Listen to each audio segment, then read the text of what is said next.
CIL 650 presents It's Your Money, an up-close and personal look at your finances. Here's your host, Fred Snyder. Up in the morning and out to school. Well, we're definitely up close and we're definitely personal. And we are talking to you about your money. And we are back for one more episode of It's Your Money here on CIL 650 AM. Again, I remind you, this is a live show for 2 hours. And you can phone in, and we want you to phone in. We want to share this show with you, our listeners, because our listeners are an integral part of this show. So it's all about conversations with you about your money, and more importantly, about your money and how to keep it. Understand this, that the odds are against you. If you take 100 people, statistically, 100 people that start out equal today at the age of 25, by the time they end up at 65, one is wealthy, 4 are well-to-do, 5 are still working, 36 don't have to worry anymore because they're dead, and there's 54 yet to go. They're dead broke, dependent on family and state. And that's because they did not have a written financial plan. Not having a financial plan, ladies and gentlemen and listeners out there, is planning to fail. You would not try to build, you wouldn't think for a moment of building a house or a building of any kind for that matter without a blueprint. If you went to your banker and you said, I need to borrow some money to start a business, and the banker said, well, let me see your plan. You said, well, I don't have one. You wouldn't get the money. Okay? Can you just imagine a corporation operating without a plan? A corporation operating without a budget, without a balance sheet, a cash flow statement, and all the financial statements that corporations have. Would you buy stock in that company? So how about your own personal stock? I think your own personal stock, you're the CEO of your own personal company, so it's time that you understood that you need to have proper documentation in order to make your financial life work. That's what we're talking about here on this show, and it's our mission, it's our purpose to teach you what you need to know to do better financially so that you can become financially independent sooner and stay financially independent longer. And by the way, the one person that was wealthy and the 5 that were well-to-do at age 65, starting out at 25, by the time they ended up at 70, half of those were again financially dependent because they didn't deal with inflation. Those are scary numbers. And if that doesn't frighten you, I don't know what will, because that's got to be scary. You can't tell me that the most important thing in your life is keeping money. It's not making it, it's keeping it, because it's all about how much you make that counts. It's not about how much you make that counts, it's about what you keep. That's the important element to bear in mind. And you know, you read the headlines out there right now, it gets pretty scary. We got the issues of ISIS. I hear that Kim Jong-un has a hydrogen bomb now. Okay, we have all of these issues to deal with. And I can't open that, so I'm not going to bother. That was out of Harper's Magazine, but there's an article in Harper's Magazine that was written in the 1800s that would look like yesterday's headlines. They were saying Russia hangs on the horizon as usual. Well, now it's Russia and it's ISIS when we look at it. So we have all these issues to contend with, and we don't have a financial plan. So that's not a good thing. Joining me today is my good friend. I have what I call a mastermind group. Now, I got to tell you the story, and I've told it often, many of you have heard it before, but bear with me, that Henry Ford only had 6 years elementary school, and yet he became the most successful businessman in the United States in the mid-30s. And the Chicago Tribune wrote an article condemning Ford for being an uneducated fool. And he sued them. And in court, they cross-examined Ford. And Ford didn't answer them. He just sat there listening to all their questions. And finally, he stood up and said, ladies and gentlemen, if you expect me to carry all kinds of useless knowledge around in my head when I don't need to, you're crazy. You're absolutely crazy. He said, on my desk, I have 15 buttons. One button says lawyer. I push the button, my lawyer comes in.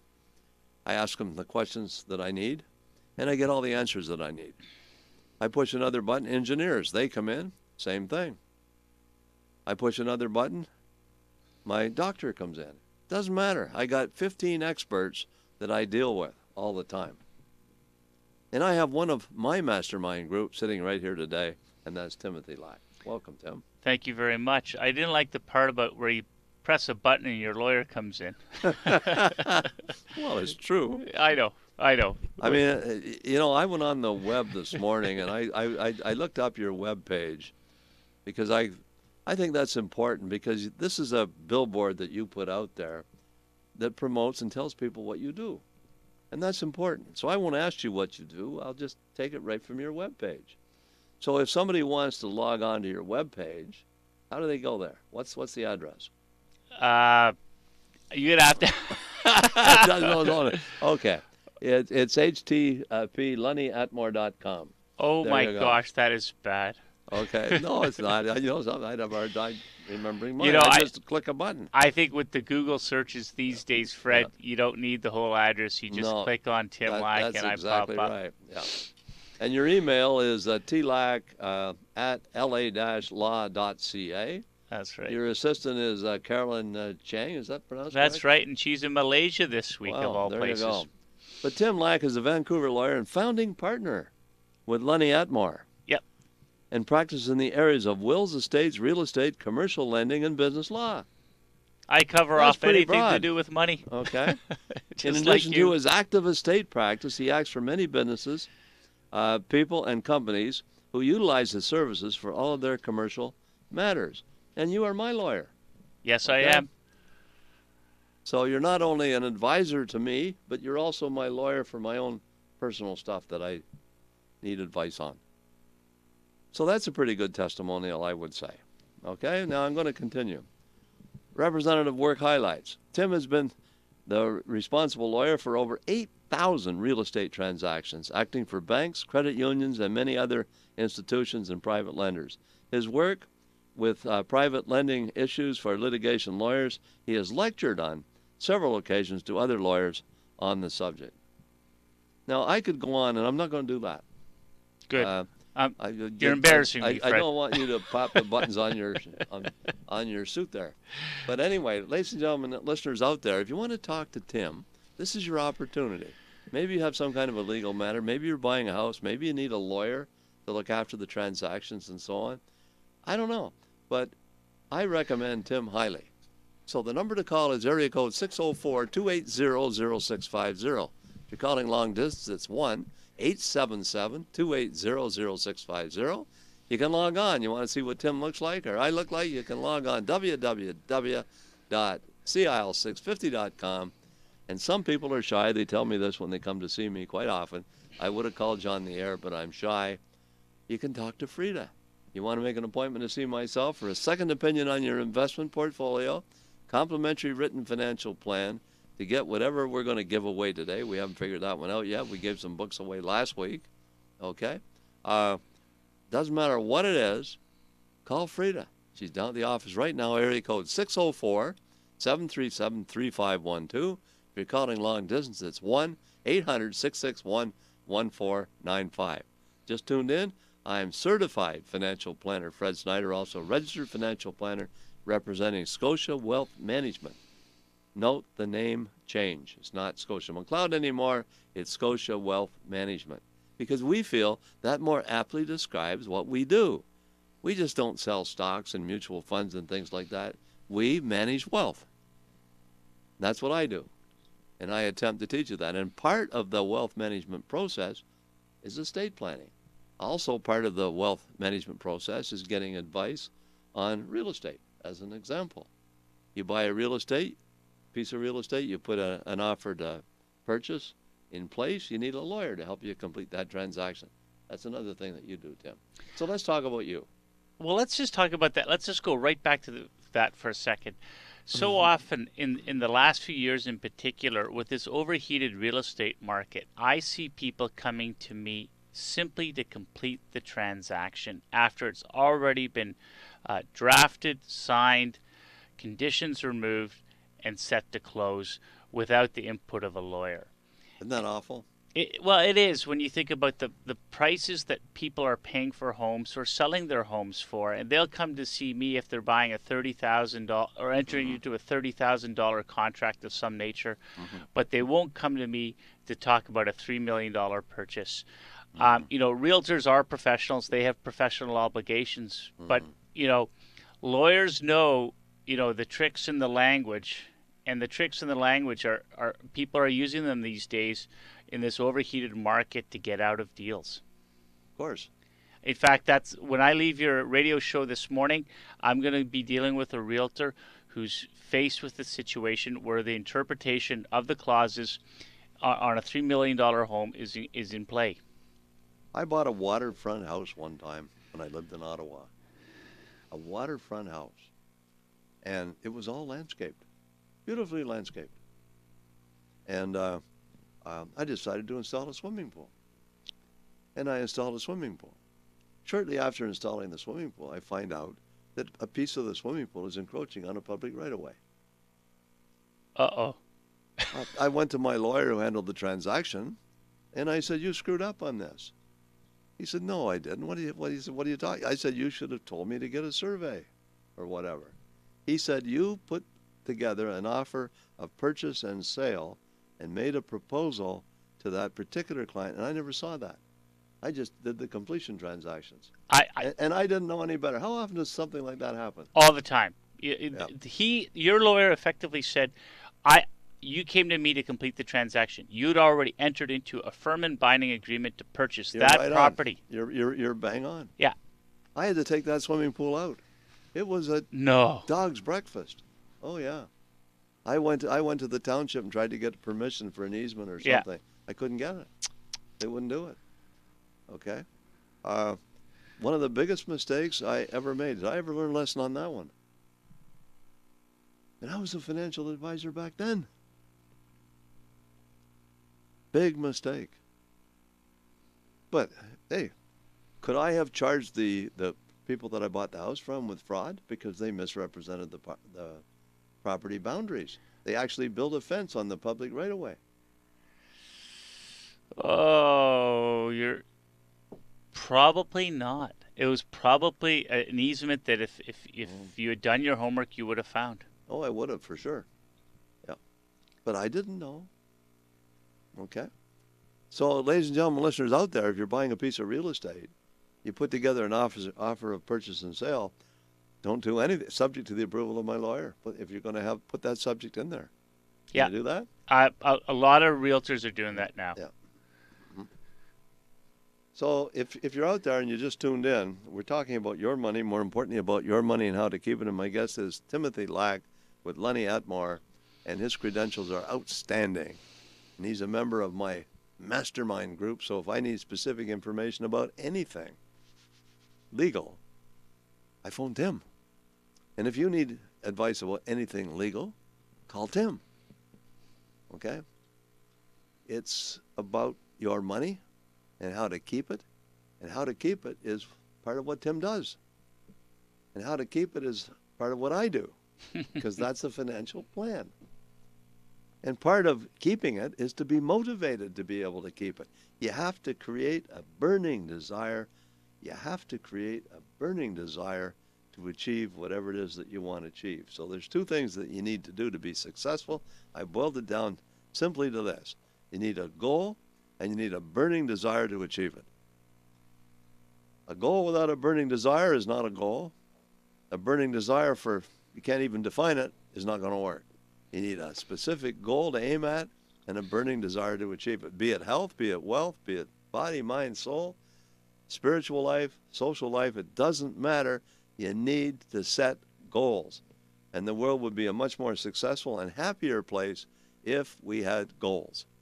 Can you just imagine about half the world lives on less than $1 a day? No wonder ISIS has no trouble recruiting. They talk to these people, and they say, well, we'll give you a job, $20,000 a year. The guy may be a murderer or God knows what.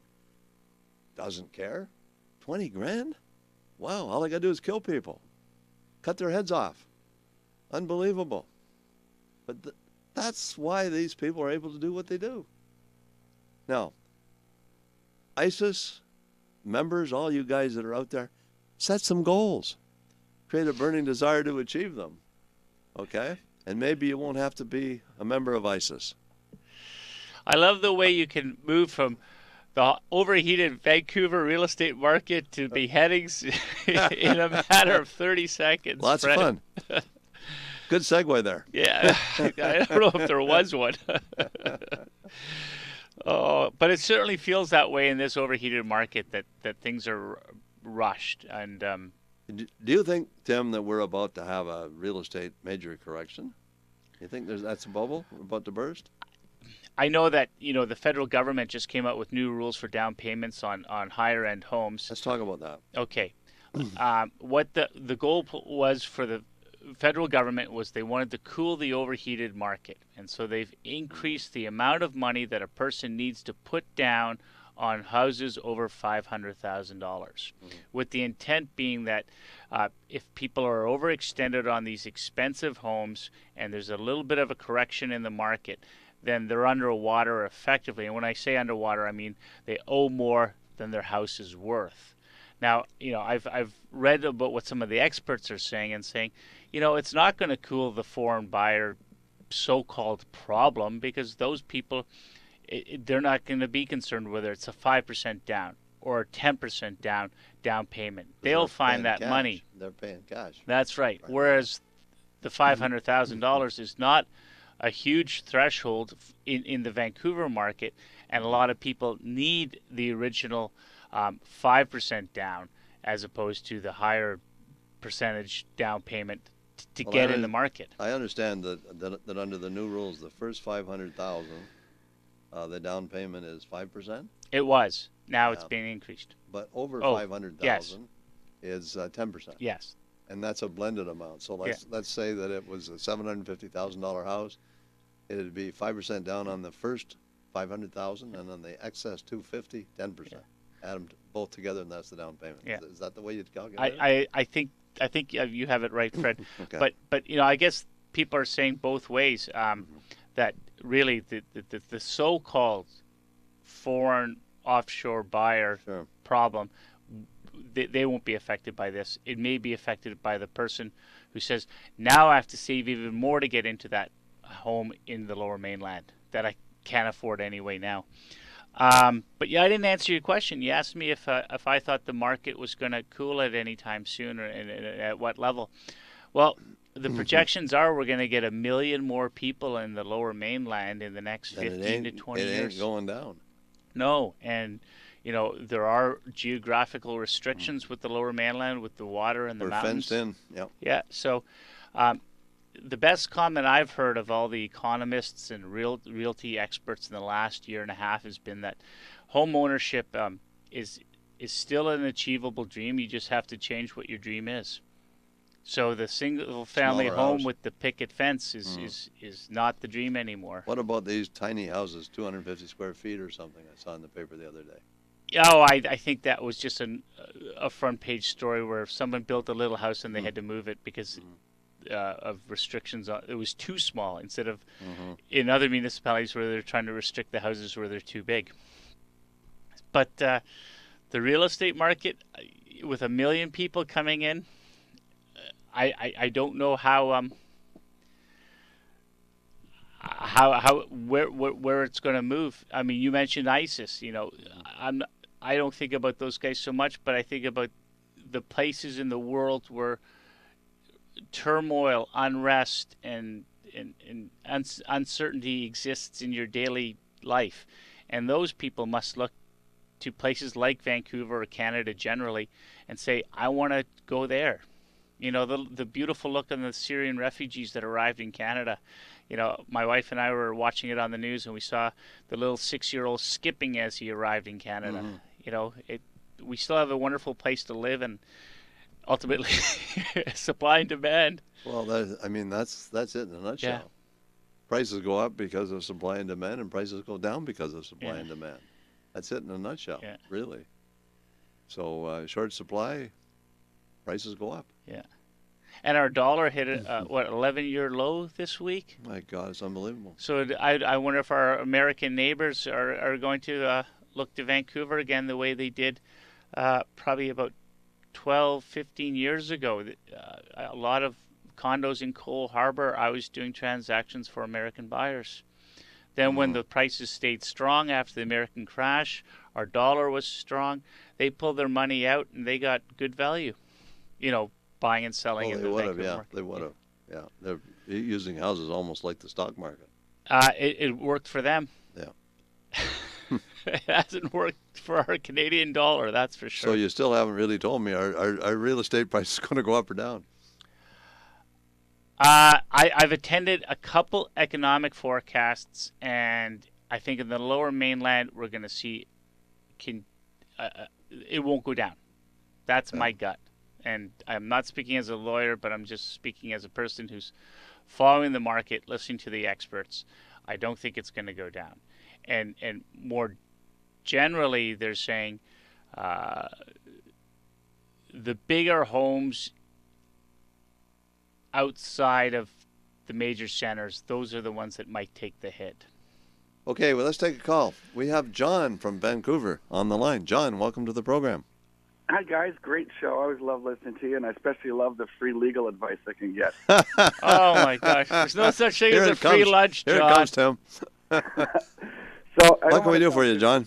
Okay, I don't want to sound too greedy. I got two questions. The first one is my parents own a house. They're in their 80s now, and it's their primary residence, obviously, and I'm on the deed with them, and it's free and clear. Now, when they, as part owner, what happens with that when they die? Is it the same?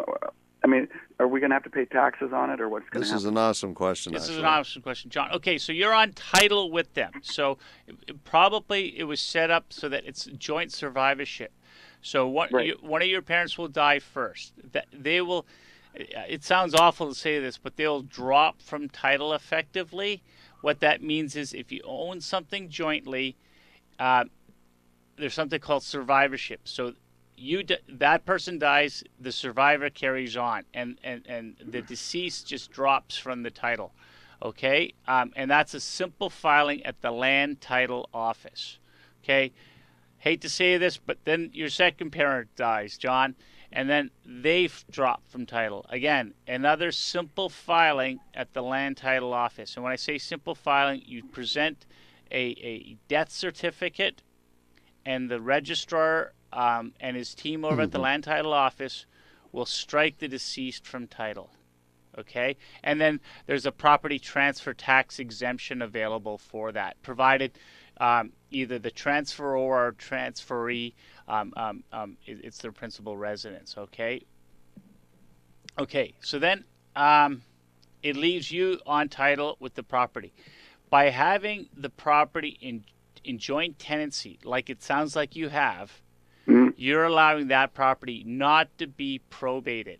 So I think of what I do all day. I'm doing real estate transactions and estate work, and I see people coming in. Mom and dad have just died, and mom and dad were the only ones on title. Okay, so in order to convey that property, to sell that property to some young couple who wants to get in that neighborhood, that house has to first go through probate because the people on title are deceased, and dead people can't transfer property. An executor of an estate can transfer property, but in order to be named the executor, you've got to march yourself through that probate process. So, John, it sounds like you got some good advice, perhaps from an accountant or a estates lawyer who said, John, get yourself on title so that you can transfer that property. Ultimately, I don't know, you're probably not going to live in your parents' house. Maybe you are. But if you're going to transfer it to some third-party purchaser, it allows you to do that even though your parents have passed on. And do I pay tax on that sale? Or okay, let's think about this. Your parents are transferring this property to you, okay? So you're the joint survivor. But that then becomes your property, John, okay? So your parents have skipped through the process of avoiding probate, and then they've transferred it to you. John, this is a really the taxable issue for you. You might want to get some accounting and better estate advice there, whether or not you could say you are simply a bare trustee for your parents' disposition of their principal residence. I get it. I'm going to be careful on that. Do you have a house right now that you own? No, I rent. You rent, so you don't have a principal residence. Oh, see that? So yeah. that's a big factor. Yeah. So if you inherited that house, John, then you can deem that to be your principal residence, and you won't pay any tax going forward, and you wouldn't pay any tax. Your parents, your estate wouldn't pay any tax because that was their principal residence. So there'd be no tax. But if you owned a house, you'd have a problem because then you'd have to pay tax on the growth going forward. Gotcha. Excellent. Okay, part two, real quick.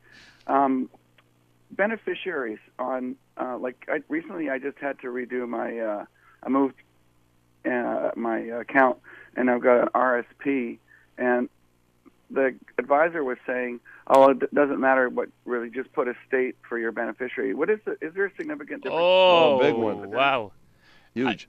Fred, I'm going to let you start. I'm going to jump in on this one because I can only imagine how many times this is huge. Fred must counsel people on this question all the time, John. So I'm going to let you start. If you have an investment product like an RRSP where you can name a beneficiary, you never make the beneficiary your estate. You name somebody. There could be if the beneficiary is a spouse, there's a rollover to the spouse and it's not taxable. If it's anybody other than a spouse or a dependent child, there's no rollover. It's taxable. But it passes directly to that beneficiary and doesn't go through the estate. It bypasses the estate, so there's no probate on it. Okay, I'm going to jump in there because I promised I would. Sort of like the same way we said that the house, with you and your parents and you on title with them, John, we said the house, by virtue of that joint tenancy, can avoid a probate in order for it to pass to you. That's what Fred's sort of suggesting in the realm of the RSP instead of real estate, okay? Now, what if I want one beneficiary, though? You can do that. You can name that. Several beneficiaries. Okay. So I want you to go revisit that. And so does Fred. These are all issues, John, these are all issues which are covered in a written financial plan. Because in the process of discovery, by collecting data regarding your circumstances, that would all come out. Well, it sounds like I better call, what's your name, Frida? Frida, yeah. All right, what's the phone number again? Because everybody needs a written financial plan. That's what we're talking about here. It's a very, very important issue. I agree. What's Frida's number? Frida's number is 737-3512, area code 604. That's awesome, guys. Thank you. Okay. I'm going to say that again slowly for everybody. Yeah. For Frida, it's 604-737-3512. Or you can just Google Fred Snyder. Yeah. And I can get you. Or Timothy Lack. I'll get you through Frida as well. Okay. Appreciate the call. You take care. Enjoy the rest of the weekend. Yeah, you too, guys. Thank you. Okay. Bye-bye.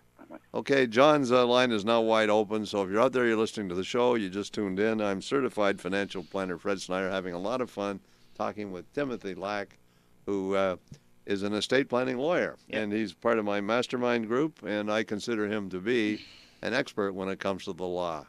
And his credentials indicate that, and you can log on to his webpage. If you doubt me, just get on there and read all about Timothy Lack.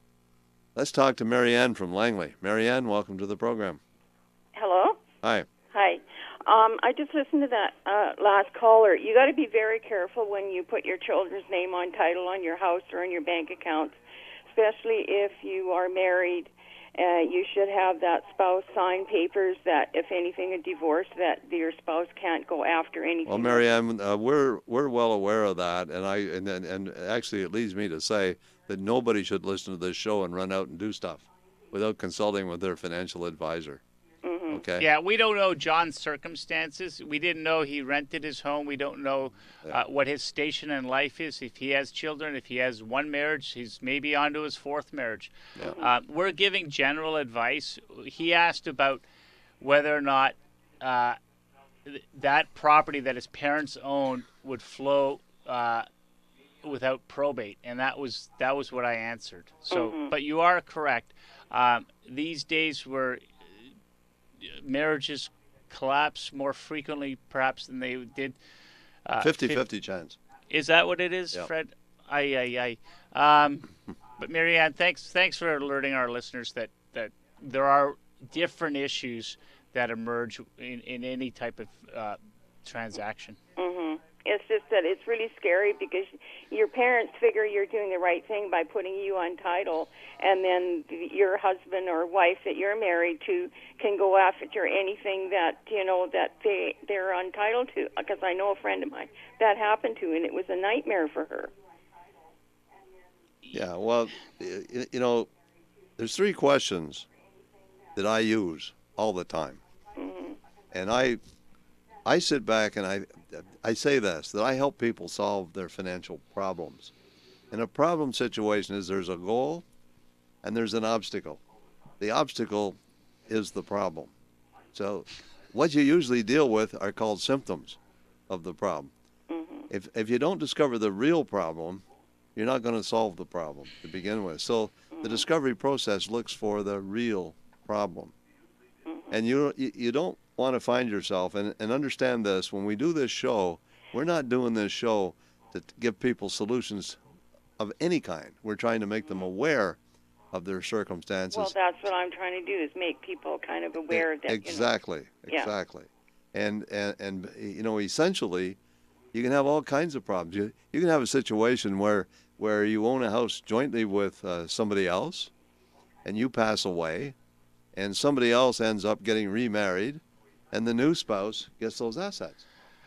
Okay? Oh, the blended families. Oh, yeah. Okay. So you have to think it through. You have to be able to sit down with somebody like myself or Tim, and you gotta put it all out on the table and say, this is where I'm at right now. What's the best way to put it all together? I want to make a plan out of this. Okay, that's the essence of it. And I see it, Tim, all the time. And so do you. I. I'm sure you do. The idea of blended families is you see it more often than you don't. Blended families now make up 60% of marriages now. Yeah, you see it more often than not. No So matter really, whether you're married to them or not. Really, really appreciate your call, Marianne. You take care. Enjoy the rest of the weekend. Okay. Bye for now. Yeah, thank you, Marianne. So if you just tuned in, I'm certified financial planner Fred Snyder, representing Scotia Wealth Management. I'm here with TimLack, and I just got the high sign. We have to go to the break. And when we come back, we'll continue this exciting program talking about your money and how to keep it. Don't go away. Fred Snyder. I want you to imagine a person who is uptight, always worried, has high blood pressure, looking at their bank statement every time they turn around, and it's always red. Okay? They're spending more than they earn. They can't seem to get out of the hole. They're always telling people, I'm catching up, I'm trying to catch up. So they're always behind the 8 ball. And life isn't pretty. And they're not happy, and they're frustrated. And they're not even fun to be around, those kind of people. There's a black cloud hanging over their head. Visualize that, because there's lots of people out there right now that are in that boat. Fred Snyder. And you have to ask yourself the question right now, what would happen if that happened to me? Because here I am. I'm sitting out here. I don't have a written financial plan. I haven't taken the time to sit down and think about my goals, the things that I really want to accomplish. I'm like a ship without a rudder. I have no direction. I'm procrastinating because I don't know what to do. And I'm still not doing anything about it. So instead of being proactive as I should be, I'm being reactive. I'm waiting for the bad stuff to happen and not controlling my destiny. If that's you, it's time to make a phone call. Call Fred. Talk to Fred. Listen to Fred. Fred Snyder. Sunday mornings 9 to 11 on CIL 650. This is CISL Vancouver. Smooth and easy. CIL 650. This is It's Your Money on CIL 650. Here once again is Fred Snyder. God, I like that music. Good intro. So again, ladies and gentlemen, listeners out there, we're talking about your money and how to keep it. And we're talking with TimLack, and I'm going to just read a little bit more off of your webpage because it's important that people understand what you do. Tim is also a busy commercial lawyer acting for lenders and borrowers on commercial transactions. And he has recently added Canadian Western Bank and Bank of Montreal as two lenders who used Tim on their commercial loans. On the real estate side of his practice, Tim has been involved in residential and commercial conveyancing, land assemblies, office industrial leasing, including landlord and tenant disputes. As part of his real estate development work, Tim has counseled clients from acquisition through development and to final sales on condo projects, including mixed use and hotel developments. That's a pretty extensive resume, Tim. Thank you. Okay. But after 21 years, it's anything to do with business and money eventually lands on my desk. So it's Christmas time. How do you counsel people on how not to overspend, Fred, at this time of year? Well, of course. I mean, every show I do, we talk about the fact that people spend more than they earn. They're broke on payday, as an example. You can't do that. If you spend more than you earn, I mean, let's say that you earn in a given year $50,000 and you spend $60,000. How can you spend $60,000 when you only earn $50,000? Well, you got to borrow $10,000. That's right. So and then now you put your expenses up because now you got to pay interest on the $10,000 that you borrowed. So if you look at your cash flow statement, you will find that your expenses have gone up because now you've added interest expense to the equation. On the other side of the coin, if you don't have a pile of debt or any debt for that matter, and you got assets, if you spend $10,000 more than you earn, you have to sell $10,000 worth of assets. Yeah. To balance the books. So either way, your net worth diminishes by $10,000. That's the difference between your assets and your liabilities. So I have a little computer program that I would be happy to pass along to anybody who calls the show that will give you all these numbers. Just fill in the squares. How are the Christmas parties treating you this year, Fred? Christmas parties? I'm not going to go there. I did go there, and I went to too many, I think, in the last 2 weeks. It's a little tough. Let's talk to Tracy from Vancouver. Changing the subject. Tracy, there's a segue. Welcome to the program. Oh, you guys are sounding like you're having a wonderful time. We're having a ball. Yeah, right. I've got a kind of a controversial and curious question. It looks like Bitcoin is here to stay. Goldman Sachs apparently has brought out their cryptocurrency called Settle, SETL, according to the latest money thing that we read on the internet. But how might or how will cryptocurrency affect our current banking and investments that we make with our fiat currency?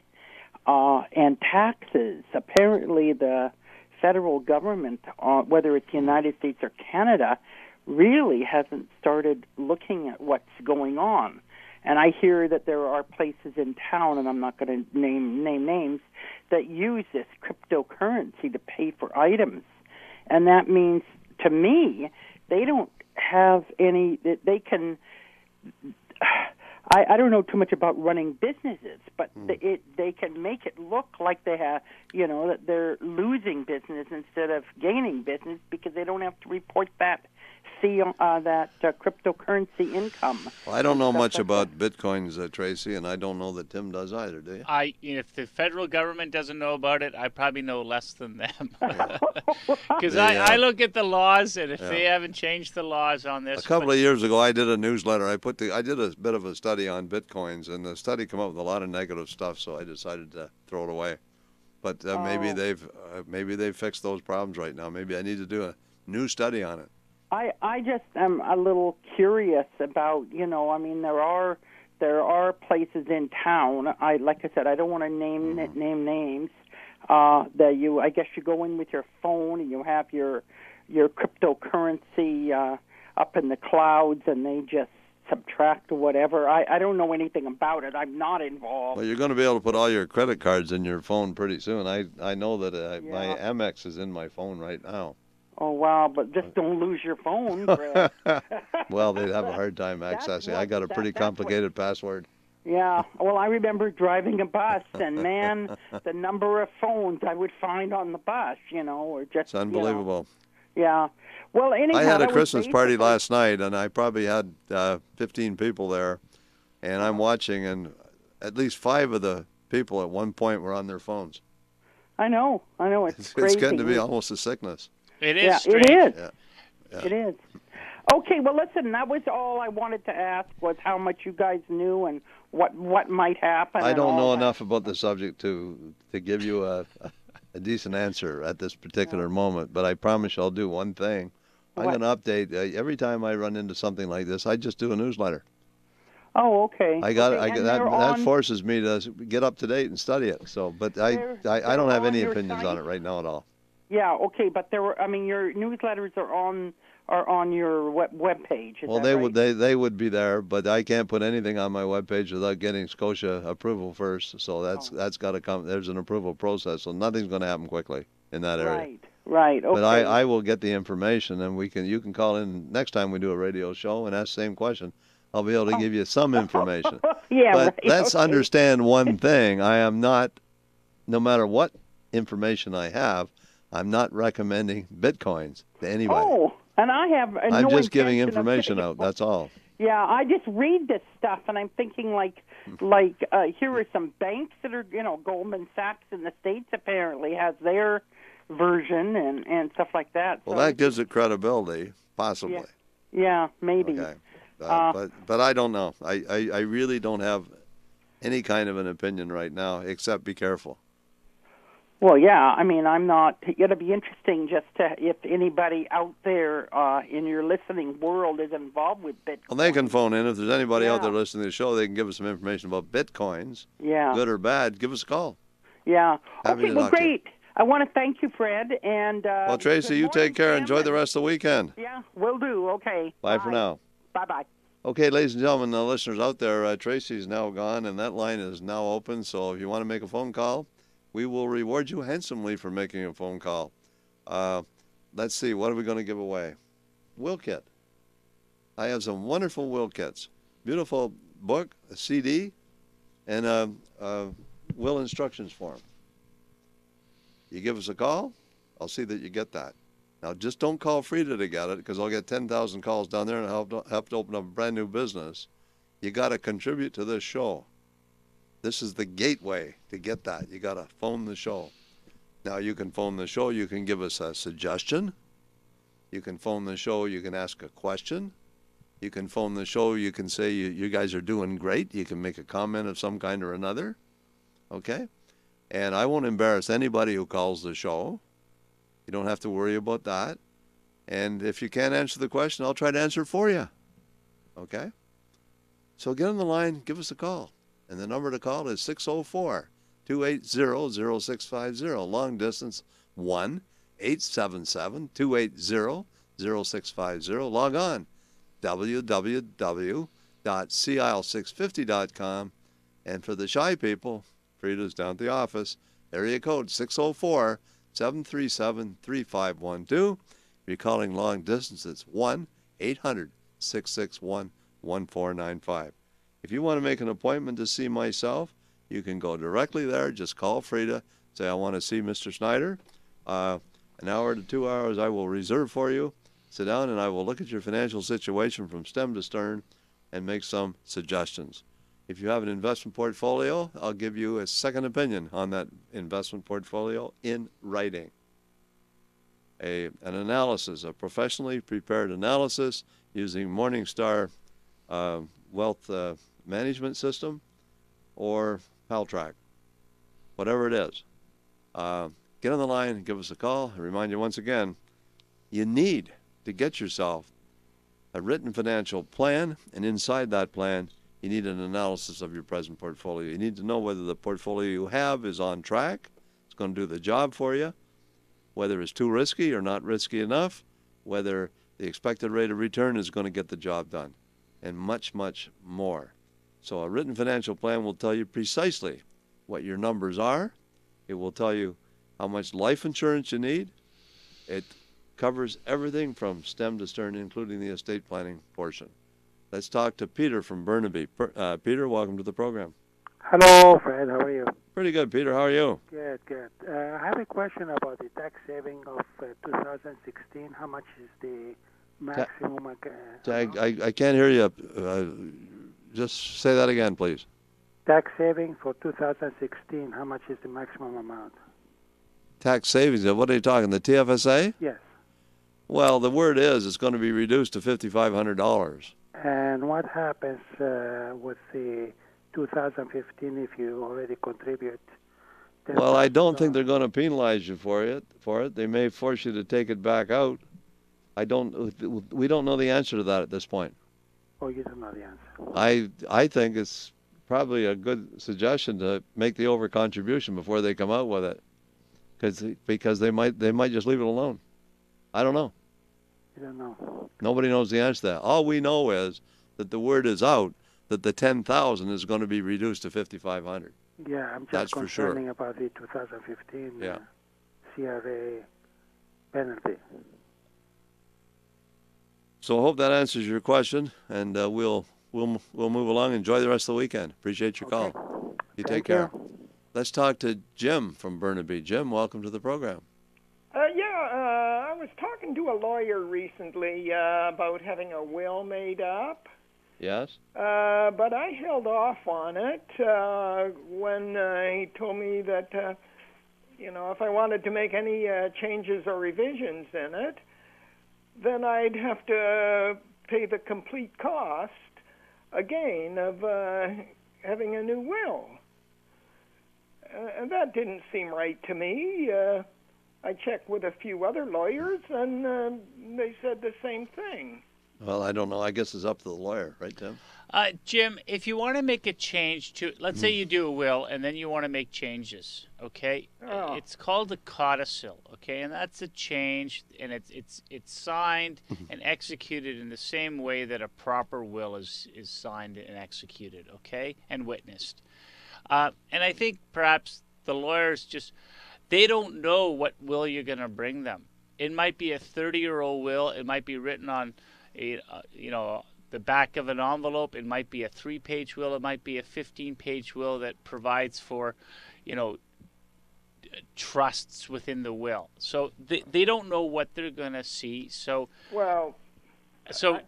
And often, other changes may have happened in your life since the time of the first will and the time you want to make a specific change. So I don't know if getting yourself in front of a lawyer to sign a codicil, which means a change to your will, versus doing a new will is going to be that much more expensive. So I know where those other lawyers are coming from with their comments to you, but if your circumstances in your life have remained the same and you just want to make a minor change, a codicil is the way to go, and it should be less than the cost of doing a new will. Okay? Because I was thinking of the possibility of what if I got married? Well, then that changes everything. In fact, that's one of those, when I said the circumstances in your life may have changed, that's one of the big important ones. Once you get married, Jim, you better start thinking about that spouse of yours and where that spouse fits in your estate planning. And I know your spouse will be thinking the same thing. Where does Jim fit in? So that's more than ever a triggering event.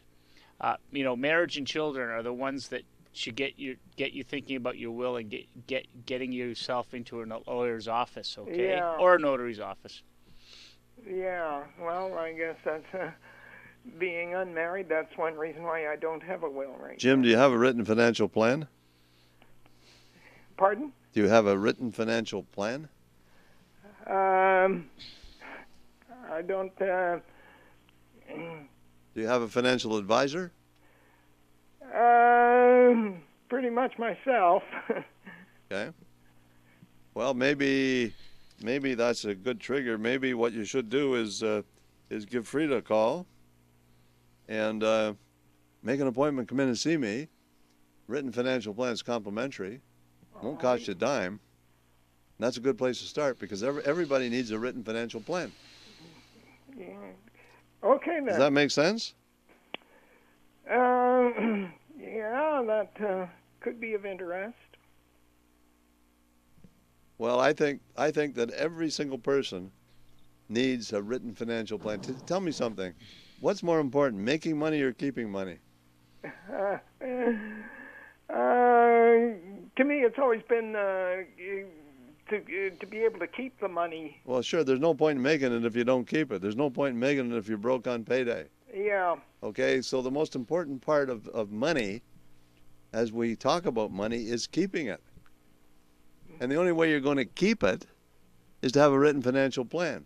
And what I just said, I would say to anybody, every single person that's listening to this show right now needs a written financial plan, and most of them don't have one. Yeah. And I'm saying if you call the show, we will give you a written financial plan, and it will be complimentary. It won't cost you a dime. Sounds interesting. Well, I hope it's more than just interesting. Yeah. It's a commandment. It's one of the. It should be the 11th commandment. I will get myself a written financial plan. Okay. It's important. I think it's imperative.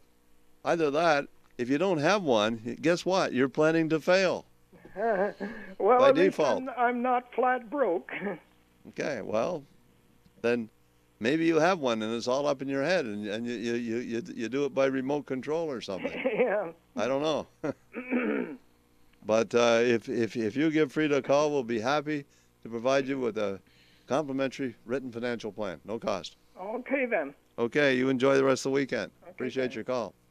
Okay, so Jim from Burnaby, that line is now open. And again, if you're out there, make a phone call. Maybe that's the first step in the longest journey to financial success. Ask yourself this question: how long have I worked?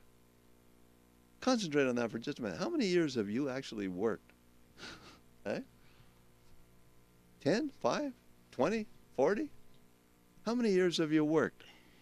Then, how much money have you made during that period of time? And I guarantee you, if it's been a long time, it'll be hundreds of thousands of dollars. And how much of that do you have left today? And the chances are it's nothing for most people. And the reason all those people suffered from lack of a plan,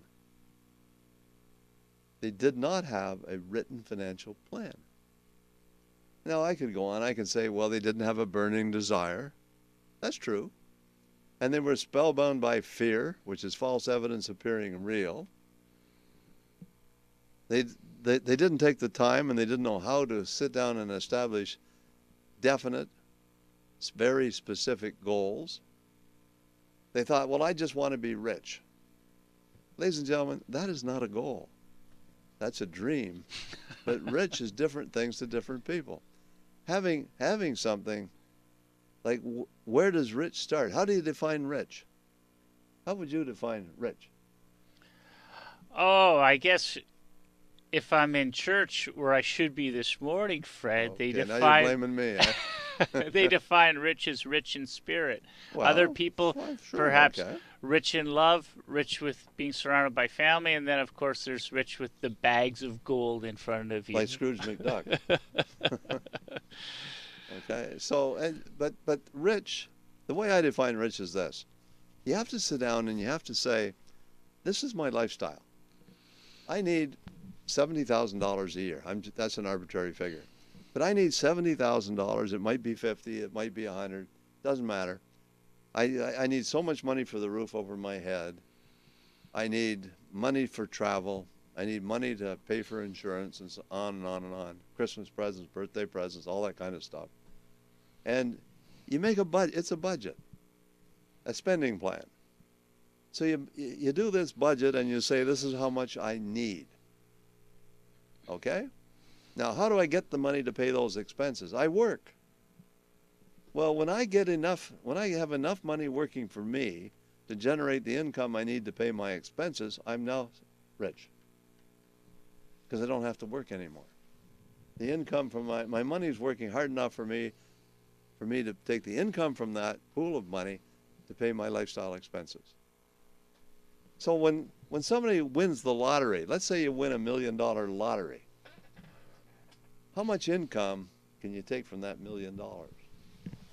What most people do, they win the $1 million lottery, what do? They buy their mother a house. They buy their brother a car. They think they're filthy wealthy. They're cutting the trees down. Okay? Instead of going out in the orchard and picking the apples, they cut the tree down. You don't want to do that. So you win $1 million, call me, and I will provide you with an income. $1 million will provide you with an income of approximately $50,000 a year for the rest of your life. At prevailing rates. Yeah. Or returns. That's what you would spend. No more than $50,000 a year. Don't spend the principal, because now the income is going to go down because the principal goes down. You don't want to depreciate the principal. So there's products, investment products out there that will provide that. You put $1 million in, you get $50,000 a year. That's the way you got to think. And people don't do that. I know a fellow who went bankrupt. And the day he went bankrupt, he won $1 million lottery. He won $1 million. 1 year later, he was broke again. That's what happens. Sounds like professional athletes there, Fred. Well, they're always in trouble for going broke. I keep saying it's not what you make that counts, it's what you keep. Okay? The most important job we have is keeping money. And it's tough at Christmas time. You go out, you buy presents, you rack your credit cards up. You alluded to that earlier. You get over your limit, you don't pay them off, you carry balances, and now you've got to pay 18% or whatever it is in interest, and the interest isn't tax deductible. That's a problem. Okay? So I told you I was going to interview you. I'm ranting and raving here, and I don't really want to do that. I want to get back to you. You're my guest today. So, and I want our callers to call. Maybe they have a legal question or a comment that they want to make. So what happens, Tim, if somebody dies without a will? All right. We've talked about that in other shows, and it's always a good question, because think about how many callers call in and say they don't have a will ready to go, and that they've turned their mind to it, but they just haven't got around to it. So if you die without a will, there's a name for that. It's called an intestacy. It means you've died without a written will. It means that you're dead, you've got assets, you probably have some liabilities as well, perhaps, and there's no written direction from you as to where that money should go. There's no direction from you as to who should be the guardians of your children if they still need guardians. There's no direction from you as to who should be the executor or administrator of your estate, of your affairs after you're gone. How do you dispose of the body as well? That's not in there either when you don't have a will. Yeah, hopefully you've discussed that at least with your family members, even if you don't have a will. Sometimes you don't. I remember not a couple of years ago, I had an aunt that passed away. One of her daughters called me and said, "What do we do with the body? We don't know what to do." Well, I said, cremate her. I had to make the decision. It shouldn't have been my decision to make, but they couldn't make the decision. You're right. Although so often the wills aren't looked at or obtained or recovered from the safety deposit box or what have you until after the person has had their funeral. Mm-hmm. So I'm not convinced that putting your funeral wishes in your will is the only and best way to convey those wishes. But let's go back to your question so I can answer it specifically. So you die intestate, which means you've died without a will. Now, the government has stepped in and said, well, wait a minute. Hey, if someone dies without a will, there should be a mechanism in place. In March 2014, we had new laws put in place with respect to wills, estates, and succession. Yes, the Wills, Estate, Succession Act, okay? And that is known as WESA. And WESA has this wonderful plan for people who die intestate. And it generally tracks what you would think people would want to do with their money. So if they have a spouse and kids, there's a mechanism for how much the spouse gets and how much the kids get. Oh, well, that's like a will the government writes for you. Well, you said it. I use that term now in my office. If you don't write a will for yourself, the government will write one for you, and that's what this plan says. So, if you die without a spouse but have kids, it goes to the kids. If you don't have a spouse and don't have kids, it goes to your parents. If your parents have already predeceased you, it goes to your siblings. And there is sort of this chronology, I'll use that term, or plan that the government has worked through. A lot of, smart people have had their input before they made the rules change or the laws changed, and they came up with this plan of who's going to participate in your estate if you die without a will. But so there you go, Fred. What if you say, well, I don't necessarily want that. I want to provide for a charity. I want to provide for one of my children who, is a little bit more down on the luck, and the other child has done wonderfully successful in business. Well, then you don't want to rely on WESA. You want to rely on your own personal written wishes in the form of a will. All right. How much should a will cost? Oh, it's a hard question, but I will answer it because I know listeners are always... Generally, roughly. Okay, let's say if you attend at a notary's or lawyer's office, I think you can get in and out with a good will and perhaps a representation agreement and perhaps power of attorney as well for under $1,000. Yeah. Can you write your own will? You can, and a lot of people do.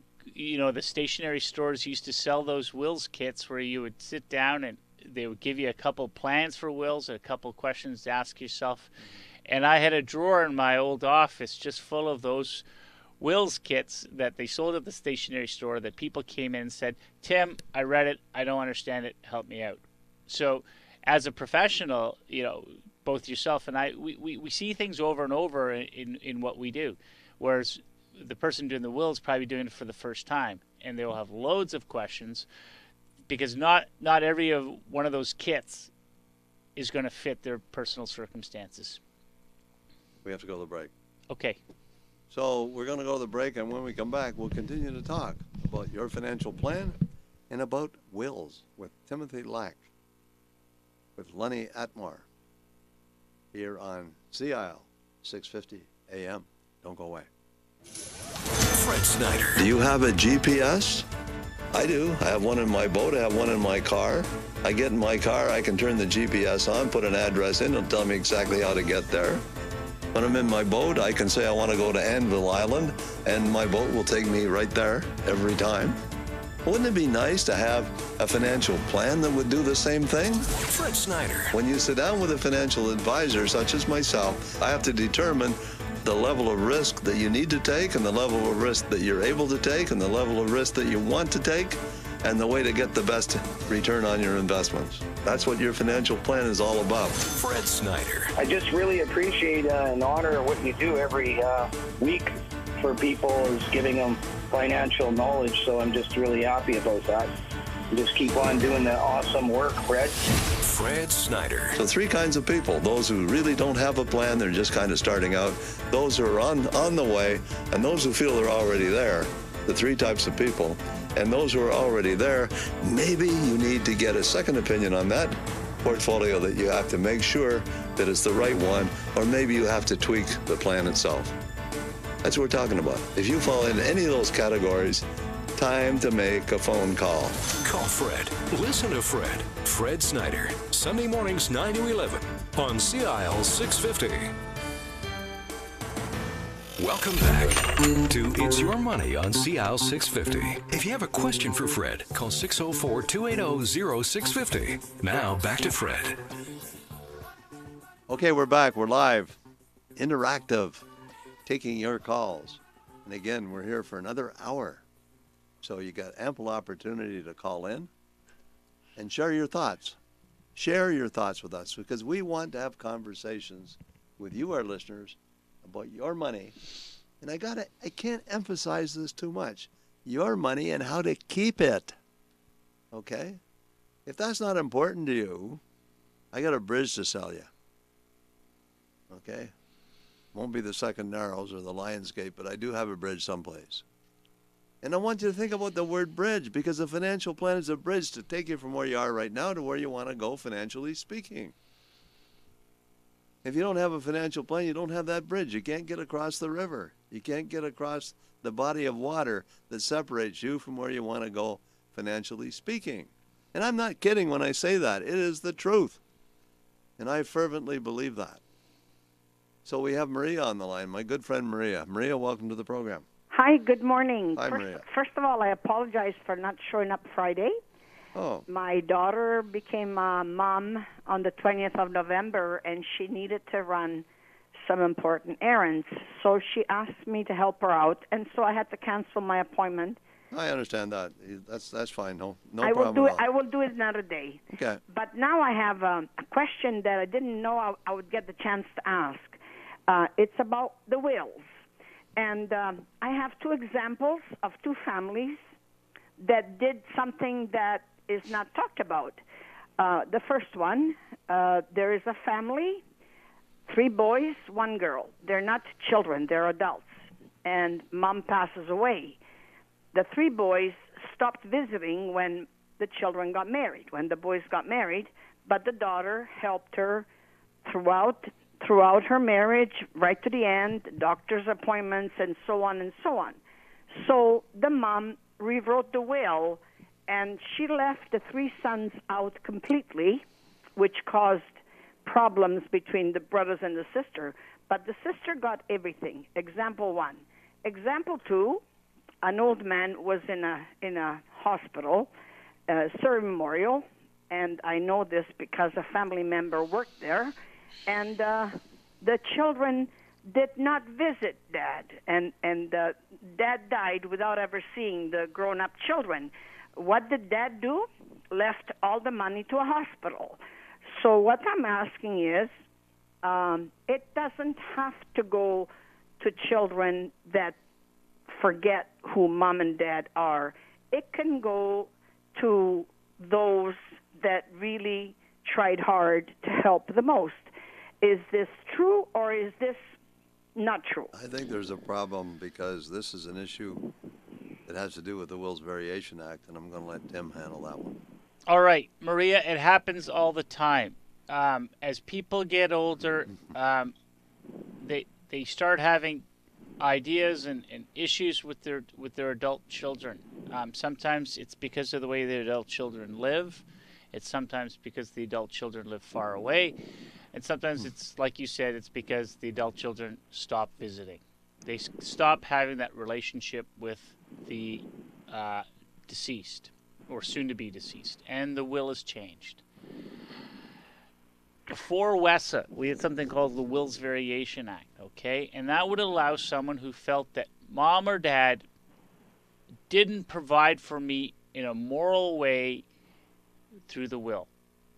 And the courts have said, yes, we would like to give effect to this person's written wishes, but not where the wishes exclude someone in, I won't say an immoral way, but in a way that doesn't account for the real relationship, that underlying relationship. Maybe not the relationship as it was 6 months before that person died. So those 3 brothers would have had to hire up a lawyer, and this is where it gets expensive, and challenge the will as it was written, where it left everything to the one sister or daughter.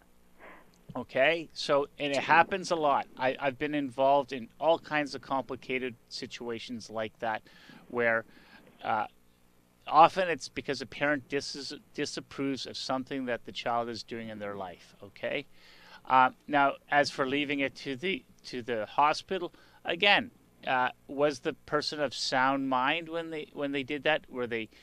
Yes, I believe so. Yeah, they probably were, because whoever signed up that will would have had to make that determination. Okay. Nevertheless, if there's children of the deceased, they would say, "Wait a minute, deceased mom or deceased dad had this what we call a moral obligation to provide for me in some way from the estate. And the courts. So that will, Tim, would be invalidated. Well, it would be challenged, and the courts would be forced to make this determination as to okay. So they have to write a new will essentially, because the client isn't right. here to do it. So if there's real strong, compelling, realistic reasons why you want to provide more for one child to the exclusion of another child or partial exclusion of another child, that should be documented, okay? So that you can't ask mom and dad why they did that once they're dead, but mom and dad can provide for it in written form as to say that this person left my life 25 years ago. They've never attended at my home with the children. I have no relationship with my grandchildren because of what my child did to me. Family dinners were ignored. I've never received an invitation to their home. I mean, these sound like harsh comments, but the reality is those are the type of circumstances that may allow the court to say, yeah, that child didn't really factor in mom and dad's life for 25 years compared to the child whose children attended at the home and had a relationship with their grandparent. Okay? Mm-hmm. So the stories you hear, they're awful. They're heart-wrenching when you hear about it, that someone may have done that to their children. But if you want to do it, document it. I mean, that's like anything. Whether you're buying a house or trying to give your estate away in different proportions to your children, document it. Well, okay, I have one little thing left to say because I know that there's lots of listeners, and I believe in promoting the right thing to do. So if we don't do something when a child grows up and does not need mom and dad anymore and has no relationship whatsoever, why should that child get that chocolate bar? I don't think so. I was always trained and taught. Now you got to run you for do the right office, thing. political You office. have to do the right thing. You got to change the law. Pardon? You have to change the law. Maria, I guess what? I mean, I'd have a strong tendency to agree with you, but the law is the law. Yeah, the law needs to be changed. I think we send out wrong messages sometimes and mixed messages. Sure. If you do the right thing, everything goes right for you. But when you start doing the wrong thing, it branches out into all aspects of your life. Yeah. So if we encourage people, do the right thing. If you can't visit 10 times a year, but at least go 3. So we're still trying to say do the right thing. But Sure. if the naughty child is listening and thinks, oh, I don't have to do anything. I don't have to drop in on those 2 old people. When they die, I'm getting that house anyways. Do you understand what I'm saying? Bang on. Sure, okay, absolutely. But here's what I'm saying, Maria. If the parent feels so strong that the child has effectively left their life, okay, then it should be documented. Otherwise, there's a will that cuts out a kid, and the court has nothing to back up as to maybe mom and dad or mom or dad just got nasty as they progressed in age. Maybe, their ailing health made them bitter. Okay? I could see them getting away with saying that, yes. Okay? So if you're gonna deal with your children in a way that isn't even Stephen, don't be shy to explain to why you're doing that. I've done a will. I'm doing a will for a gentleman later in the week where he's trying to explain that he's helped out all the other kids with gifts when they bought their homes. But the one kid who hasn't bought a home, she's going to share disproportionately in the end. But he's explaining that so that the other siblings don't go, hey, how come that sibling got more than me when Dad died? Okay? Now, Dad's got a big heart. Well, so, yeah, Dad had a big heart while he was alive, and he was making it fair upon his death. But yes. he documented He didn't want that. anybody to suffer in the end. Well, Maria, he's a good guy. He's a friend, but he's also a fellow that's smart enough to document as to why he's doing what he's doing. Mm-hmm. Oh, I'm just calling in because I try to get my homework before I open my mouth. And most people don't. Maria, last good week for you. Somebody called in after me and said, "Oh, I don't think it's happening that way." And then Tracy comes in and defends me by saying, "Guess what? It did happen to me, and actually, it's happened to a lot of people. They've just kept receiving their credit card and thought it was free money, and then they have to declare bankruptcy because there's no money to pay." So anyways, the show is brilliant. It's making people think. It's making people react. And that's what it's all about. We're learning. You're teaching us. You're educating us. You're also protecting us because you're telling us how it is. I think so. I appreciate that. Thanks. You're very welcome. Maria, enjoy the rest of the weekend. Yes, Can't tell you how thank much you I very appreciate much. your call. Okay, bye-bye. And so does Tim. Take care. Bye-bye. Fred, I have a question for Yeah, you. shoot. Did Maria just say something that you preach against every Sunday morning? She just mentioned the word free money. Yeah. Money's not free. You got to work for it. No such thing as free money. The only money that in a way is free, it's called, you got active income, which means you work for it. And then you got passive income, which means it comes from your investment. Yeah. Okay. So you're not really working for it, but you worked to create the investments themselves in the first place. So really, the common denominator is always work. You work for money. And if you get yourself in debt, you're bankrupt, technically. You know, and that's horrendous, okay? We had a fellow on here last week. He's a trustee, bankruptcy people. You may listen to the show.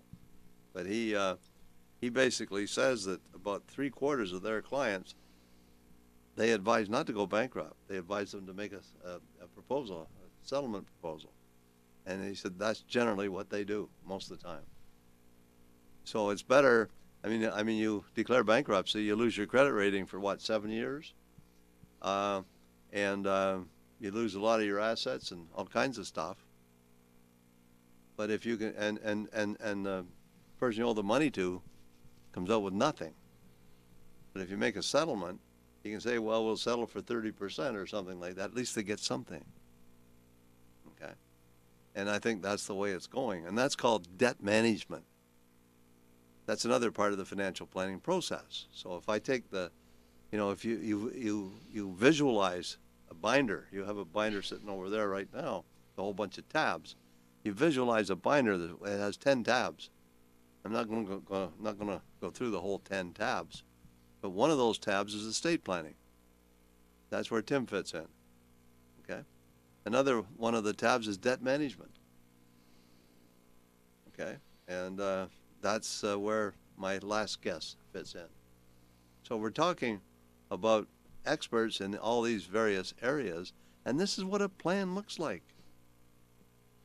You got to visualize yourself having a plan.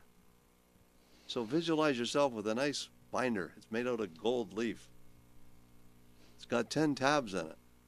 You have a burning desire to complete every tab that's in that book. One of the tabs is your investment management. Okay. So Blair Manton last week when we were here on this show with Sands and Company tells me that that's what they do with their clients. They help their clients get a fresh start, get out of debt. You help your clients buy real estate, and you help your clients get a proper will and have a proper estate plan. And I help my clients with their retirement planning and their insurance needs and things like that. So you need a bunch of experts, just like Henry Ford had a bunch of experts, which he called his mastermind. Today we have thousands of experts around us when we use Google as an example. We have a source of infinite wisdom. So if you don't have computer skills and you're not using Google, you're really missing the boat. I should do a course teaching people how to use Google. I'll send my dad. Well, sure, why not? Because, I know people, they're afraid to touch a computer because it's going to blow up. They're going to break something. You know something? A computer is the most fantastic thing that they ever invented because it allows you to make mistakes that aren't fatal. Okay? The computer won't blow up. You can make a mistake and say, oh, I didn't want to do that. Push another button and you go back to where you started. So you can experiment and you can learn. I've never taken a computer course in my life. And I'm about as computer literate as anybody can be. Okay? And I'm telling you right now, I just learned by trial and error. I go in, I try it, doesn't work, well, back up, try something else. That's what you need to do, ladies and gentlemen, listeners out there. You need to find a way to access and use information which is going to help you achieve your financial goals. So I'm talking with TimLack. We're talking about estate planning, and I want to get back to that particular topic before we have to go to the break. So let's get back on track because we kind of wandered off there a bit. We're talking about estate planning. We're talking about wills. We're talking about what you do when a client comes to see you. So there's 3 things a client needs. You alluded to it earlier. They need a will. Yes. They need an enduring power of attorney, and they need a representation agreement. Yes. And yes. And they probably also need executors, and they probably need guardians, and all that kind of stuff too. That's right. The executors and guardians are provisions for in the will. In the representation agreement, that's where you're appointing someone to look after your health decisions if you can't make those yourself. Let's put forth some examples. What's an example of something that should be in a representation agreement? I think if a person becomes unable to look after their affairs, the person is going to be making those health and welfare, and when I'm talking about welfare, I'm not talking about financial, I'm talking about health and welfare decisions as to how that parent, I'm using the parent as an example here, should be living and should be administrated to in a health care environment. So a representation agreement has to do with health. Yeah. Representation agreement might say, if I'm in a coma, pull the plug. I'm exaggerating, but yeah, kind of. I don't want to be kept alive artificially. That's right. If I'm in a coma. Like what level of health care provisions need to be provided for me? So that's a representation agreement, yeah. Okay? Then the power of attorney you talked about, yeah. Fred. Enduring suggested that it carries on after you've become incapacitated. Mm-hmm. So a power of attorney is where you've appointed someone to look after your affairs, and that's generally your financial affairs, perhaps disposing of your real estate, perhaps signing mortgage documents, bank documents, financial affair documents in your stead. But that document is only effective as long as I'm alive. That's right. Upon when the I death, die, it ends. Yeah. The donor is the person who gives someone the power of attorney. Okay, and when the donor passes away, the power of attorney ceases to have value. Does the power of attorney give me, if I have a power of attorney over somebody else, does that give me authority to do something on behalf of somebody else without their permission? Okay, let's talk. Well, I'm going to break that up into 2 answers for you. One is, yeah, it should give you lots of authority. It can be limited authority. You can put in your power of attorney that you only wanted to deal with certain issues of your affairs. But there's a fiduciary duty, and there's a word we haven't used yet today. Fiduciary duty. Oh, I love that word. You have a good and proper moral duty to look after the best interests of the donor. So you cannot willy-nilly do things. You cannot do things that will go against the donor's best interests. And you can't line your own nest or feather your own nest to the detriment of the donor with the power of attorney. Let's take a quick call. Let's do it. Let's talk to Ron from White Rock. Ron, welcome to the program. Yes. Hi. Good morning, Fred. Hi, Ron. How are you? Not too bad. How are you? I'm just getting up. You're just getting up? Yeah. Well, you lazy, put your radio on. you lazy hound. While I'm getting dressed. Well, it's a good thing we're on the radio. It's 10:30. Holy Lord. You know, when you're retired, you can get up whenever you want. And from what I hear outside, I didn't even want to get out of bed. Good to hear from you, Ron. What can we do for you? I was listening to a program Susie Lorman the other day, and she said, I do have a will, and my kids, my son and one of my daughters is the whatever you call it, can look after it, eh? The executor. They can pay my bills if I can't do it or whatever, you know. But she said you should have also a living revocable trust. Now, is that really necessary out here? I mean, she's from the States, but it should maybe apply to Canada too. Do you know anything about that? I don't. I do. Okay. She's an American, I believe, that the Susie Orman that you're referring to, and certainly the Americans are much more anti-tax for whatever reason. They use trusts all the time. Yeah. All kinds of trusts. Here in Canada, let me explain what a trust is in the most simple way. A trust is really a relationship between someone who says, I want you to benefit from something, and I want someone else to have the legal ownership of those assets. So someone else is actually running those assets, and someone else is gaining the benefit from those assets. The way I look at a trust, Tim, a trust is an entity. It's like a corporation. I like to think of it as more of a relationship. Okay, I think fine. Okay, fair ball. An agreement, a relationship, an arrangement, whereby one person or a group of persons or even companies are trustees. Well, that's the same as a will almost, isn't it?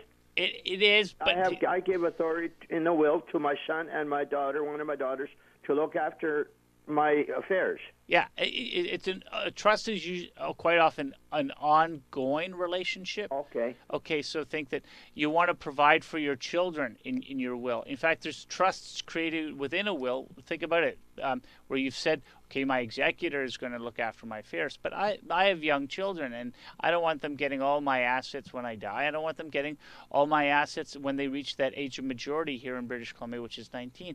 I want the person who's looking after my affairs, and we'll call him the trustee or her the trustee now, to give out funds as these people hit certain milestones in their life. And that's usually an age milestone, or it might be when they need to buy a home, or when they get married, or when they have a child. So what you're doing is you're creating that arrangement whereby one person is holding on to those assets and that wealth, and the other person, perhaps the children, are benefiting from that wealth.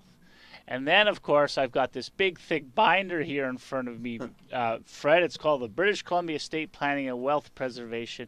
And there's a few chapters on trusts, because there's different trusts. Sometimes they're created to keep the money out of the hands of what we call a spendthrift child, or sometimes they're created to avoid third-party claims. And of course, they're created for tax planning purposes. So what Susie was talking about on that American show does exist here in Canada, and it's high-powered stuff. Go talk to an accountant, go talk to Fred, go talk to a lawyer, and they'll give you the details how a trust might be best for your own personal financial affairs. And if that was the case, that trust would be recommended inside a written financial plan. Yeah. It would be part of the plan. So, Well, as far as from what I hear you say, it's almost identical just having a will and explaining yourself what you want in your will. I mean, I gave my two of my kids are trustees, okay? And they have the authority to pay my bills when I'm gone. Everything I have is deemed to be sold, and they can cash in, and everything is spread equally financially to three of them. There's three of them. Yeah. Okay, so that's what I did, and I think that's fair, And I didn't, I mean, there's always a problem that can come up, yeah. But you try to foresee this before and try to prevent it. So that's all, and you're gone, so you can't do anything else what you've done, legally. Trusts are often created while people are still alive. And there's trusts that are created where the person is still alive, and they get the benefit of the trust the whole time they're alive. And upon the death is when there's a final distribution. I don't want them. Well, they are having the benefit now because I am giving them some money to help them out. But and in the event of death, that's called a testament. After you die, that's a testamentary trust. Right, but there's lots of trusts that are created, family trusts and alter ego trusts that are created while a person's still alive, where they're alive, there's beneficiaries, perhaps they are the beneficiary, but they haven't passed on yet, and the trust has been created. Once I'm gone, but also and is running. I do help them out while I am alive, you know. Yeah. So Ron, I can't tell you how much I appreciate your call. We have to go to the break. I just got the high sign. Oh. So I'm going to go to the break. If you want to come back after the break, you can give us a call back. Okay. Really appreciate your call. Enjoy the rest of the weekend. I'll give you a call another time. Okay, no problem. Thanks, Fred. Okay, bye. Bye-bye. Okay, so Ron's line is now open, and we're going to the break. So when we come back, we're going to continue to talk with Tim, my good friend Tim. Been on this show several times, and he is an expert when it comes to estate planning issues and real estate issues, really involving real estate as well, with Lenny Atmore. So don't go away. Because the name of the game is to create cash flow. Fred Snyder. So just visualize yourself. If you want to go to Hawaii every year, you're lying on the beach, you can feel the hot sun beating down on your back. You know, you get up, you take a walk, you can feel the hot sand crunch between your toes, you hear the waves lapping on the beach, the seagulls circling overhead. You know, you got to be able to visualize all this. And this is not just for you, this is for anybody else that's out there listening to the show. You have to motivate yourself. And the way you motivate yourself is being able to visualize yourself enjoying your objectives, as I just did. And that's why I'm calling you. Okay? Fred Snyder. That's the key. And that's what I'm talking about. I'm talking about how you can afford to pursue and enjoy your hopes, your plans, your dreams, and your ambitions. That's what we're talking about. Fred Snyder. If you have a financial plan and you're somewhere in the middle and you're wondering what tweaks that you should make in that plan to make it what you really want it to be, time to make a phone call. Or if maybe you're just getting started out and you want to get a starter plan, maybe it's time to talk to somebody like myself and get yourself on the right track. Call Fred. Listen to Fred. Fred Snyder. Sunday mornings 9 to 11 on CIL 650. This is CISL Vancouver. Smooth and easy. CIL 650. You're listening to It's Your Money on CIL 650. Once again, here is Fred Snyder. Okay, we're back. Remind you once again, ladies and gentlemen, this is a live show.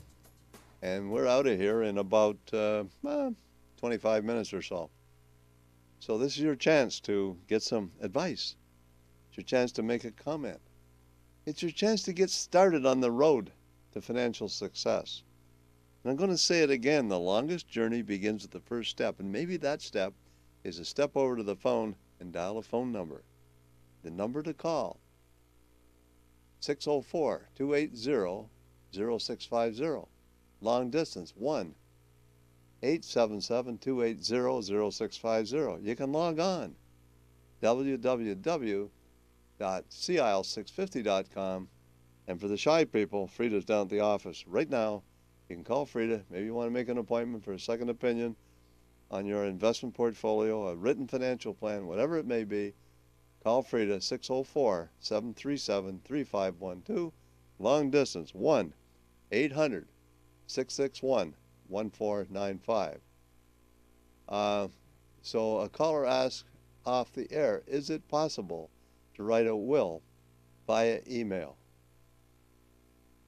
Under the old rules, probably not. Under WESA, maybe. And Tim has stepped out for a minute, so I'll ask him when he comes back, because I really don't know the answer to that for sure. But I know this much, that under WESA, that if I tell somebody verbally, let's say I said to my son, Stephen, when I pass away, you get my boat. If he can prove that I said that, that could be part of a valid will. So we have a question here, Tim. Tim just came back. Caller asked off the air, is it possible to write a will via email? Under the new WESA, maybe. Under new WESA, they're trying to give effect to wills that aren't in the same perfect structured form that they were prior to WESA, okay? I don't have a ready answer for email because I don't know who's there witnessing it. If anybody, I don't know where you're sending it. I don't know how you're saving it. It might be better I wouldn't email than recommend saying it verbally. Yeah, it's certainly that, but I wouldn't recommend it. I would, yeah. But I know this, Tim. I can't take investment instructions from clients by way of email, but they can give me verbal instructions that are valid. So explain that one to me. I would think that email would be better than verbal, but that's the way it is. I wish I had an answer for you about this email. I recommend against it just because I'm going to err on the side of caution. The old rules are very structured on how you can do a will. The courts in Western are trying to give effect to those wills that aren't quite as structured as they have been in the past.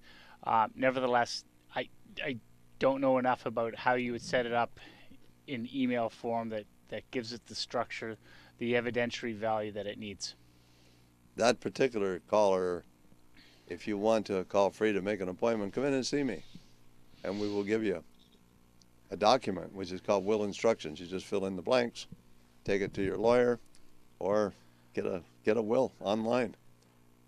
Fill it in. What do you call that kind of a will? There's a name for it. If I do a will myself, what do you call it?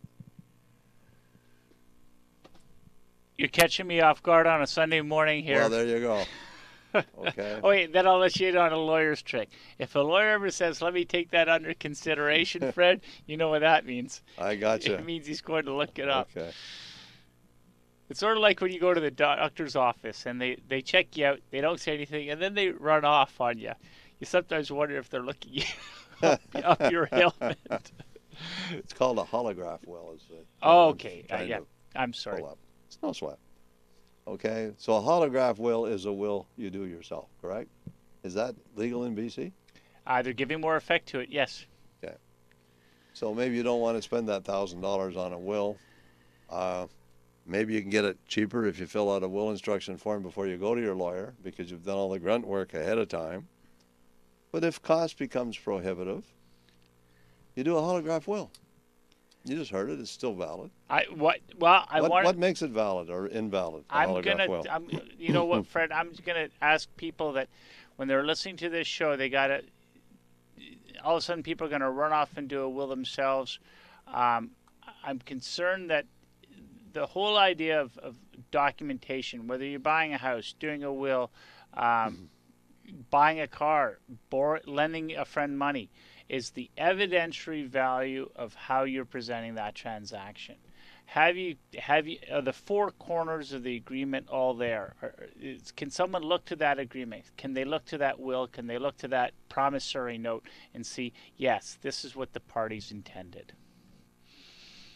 So when Fred says, yeah, if you don't want to spend the money, go do one yourself, but you've got to make sure that the ingredients that are necessary in a will are all I've had your good friend Owen Dolan on this show many times before he passed away. And Owen used to say, we lawyers love people that do their own will because then we have to straighten it out later. Okay? And that's way more expensive. Way more expensive. So I would suggest that there's a couple of important things that one needs. Written financial plan and a proper will prepared in consultation with a proper lawyer. Or notary. And I know you defend the notaries. I say a proper lawyer. Okay. I have to defend the notaries. I don't want to condemn the notaries, but I think a lawyer is better. The reason why a lawyer sometimes can be better is because if there is a problem, a lawyer is allowed to do more things in British Columbia than a notary is allowed to do. You know, the rules as to what a notary can perform for a client versus what a lawyer can do is very different. I once had a lady come to see me, and Owen dealt with it, but she came to see me. She had a net worth of about $45 million, and she had 4 sons. And one of them in the will got nothing because he was a rebel. Okay? Now, first thing Owen says, the will's invalid. We talked about that earlier in the show. Yeah. Okay, so that means there really isn't a will. It's really intestate. So now you got the will the government writes on your behalf when you don't have one, correct or not? What would happen is that son, obviously, there's a lot of money sitting there in that estate. That son is going to take a shot at his exclusion. Of course. And that, ladies and gentlemen, is called the Wills Variation Act. Does that exist anywhere else in the world? I believe it does. As BC lawyers, we're pretty BC centric. Mm-hmm. The Wills Variation Act has been rolled into WESA, and they've changed it up a little bit. But again, I'm going to come down to here's my takeaway for the 2 hours today is the evidentiary value of what you intended to do. So you wanted to exclude a son because he was a rebel. Well, when did he become a rebel? The last 3 years of your life, or for the 40 years that he was in your life? And to what extent was he a rebel? Okay. He stole from me. Well, yeah. You better be safe than sorry. Yes. You're gone, you passed away, so you got no influence on anything after you pass away. So what you have to do is make sure it's right in the first place. So you've written this will, you think that everything's under control and everything is exactly the way it's supposed to be, but there's some little twist in there which makes it subject to the Wills Variation Act. Yeah. And all of a sudden it's now invalid. How do you fix it? Well, you're still alive, so you just rewrite your will. Yeah. That's what happened in this and case. You explain and yourself. Did it. Yeah. That's the bottom line, and I'm sure that we all. I mean, I see financial profiles every day. People come to see me, probably 4 appointments, sometimes even 5, every single day, and I see the financial profiles of these people, and most of them have the same stuff in common. They don't have a will, or their will is invalid. They don't have enough life insurance, or they're paying too much for the wrong kind of life insurance, and they don't even know. They have their investment goals are X, and they're not going to get there because instead of getting the 6% that they need to achieve their goals, they're getting 3 or 4. So they're going to miss. They're not going to hit their goals. Their portfolios are too risky, or they're not risky enough, or too aggressive or not aggressive enough. They fail when you apply all the financial ratios to their numbers and their portfolios. They fail in almost every one of those ratios. And there's 6 of them, okay? I'm not going to get into them right now, but there's 6 ratios that you can use to measure a portfolio. And Peter Drucker, the Dean of Modern Business Management, says, if you can't manage it, if you can't measure it, you can't manage it. And I think those are wise words, because you got to be able to measure stuff. There's got to be a benchmark. You come to see me, and you say to me, well, how am I doing? Well, compared to what? That's the benchmark. The question should be, how well am I doing compared to the Toronto Stock Exchange, if that's the benchmark? Or the Dow Jones Industrial Average, if that's the benchmark?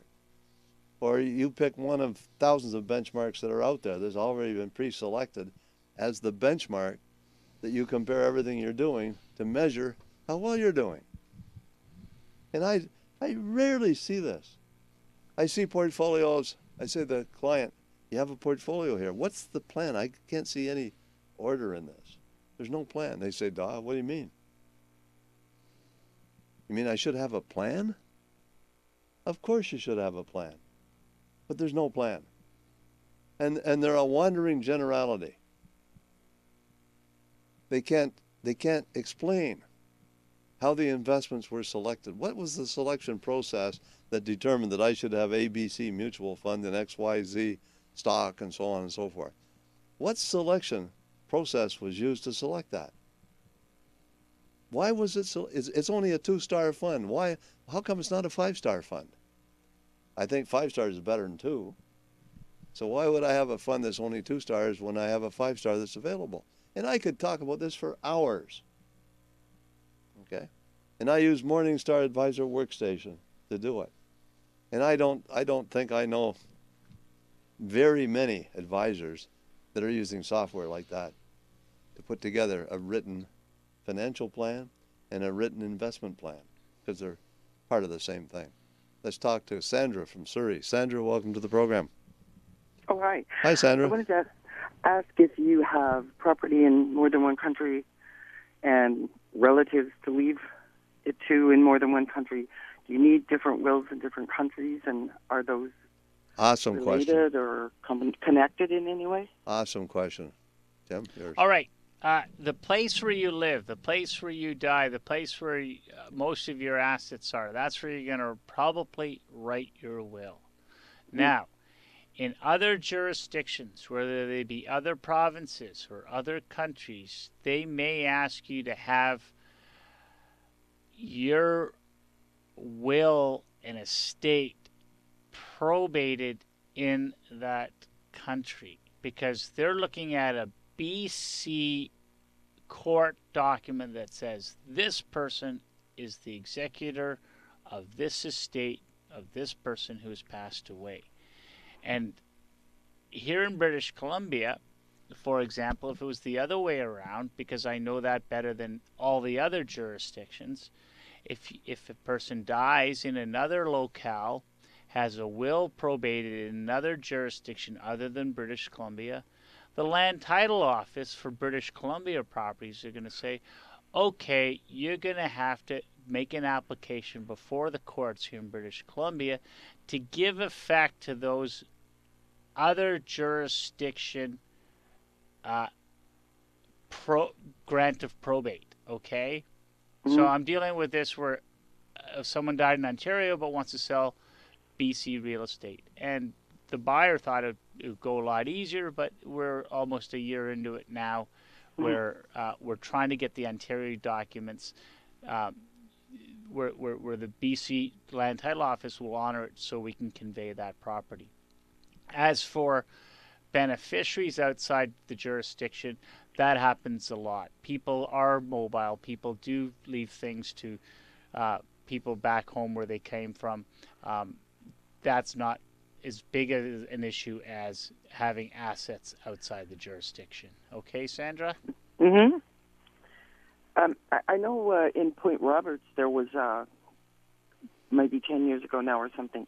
If you registered that property with BC by a certain date, then that would be forgiven or something. That it wouldn't be an extra problem. But I guess the U have something to say about that. That I'm unfamiliar with that exception. But the best thing to do is sell your property before you die. Yeah, that sounds like a plan to me. Okay. Thank you. You take care. Enjoy the rest of the weekend. I can't tell you how much I appreciate your call, Sandra. Thank you. Take care. Bye-bye. Okay, we got 10 minutes left before we have to go, maybe 11. But this is your chance to get your question in, to make your comment, to get a will kit. All you got to do is make a phone call. So ask yourself this question: do I have a proper will?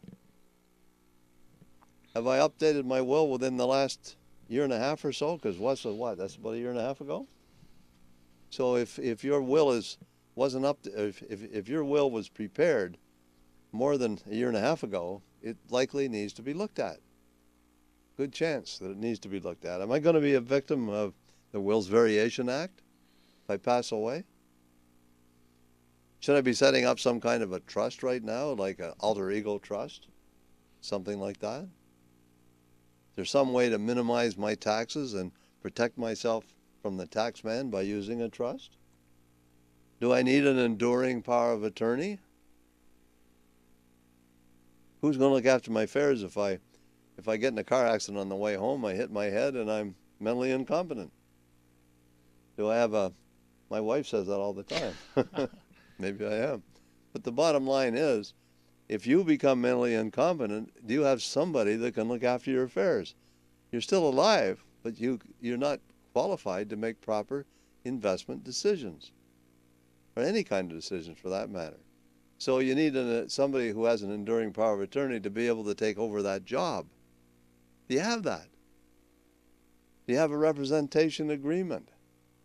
And then just ask yourself the question, can any of these questions that I've just asked apply to anybody in my family? Has this ever happened to me before? We ever had a case of somebody in the family dying where they didn't know what to do after they died? or they were mentally incompetent and nobody could make decisions? Because if you don't have an enduring power of attorney and you become mentally incompetent, your spouse cannot make decisions on your behalf unless they have an enduring power of attorney. They will send in the public trustee to make those decisions on your behalf, believe it or not. So you may think that if something happens to me, I get a stroke or whatever, I become mentally incompetent, incapable of making decisions. Alzheimer's as an example. Something like that happens to me. Who's going to make the decisions? Somebody I choose or the public trustee?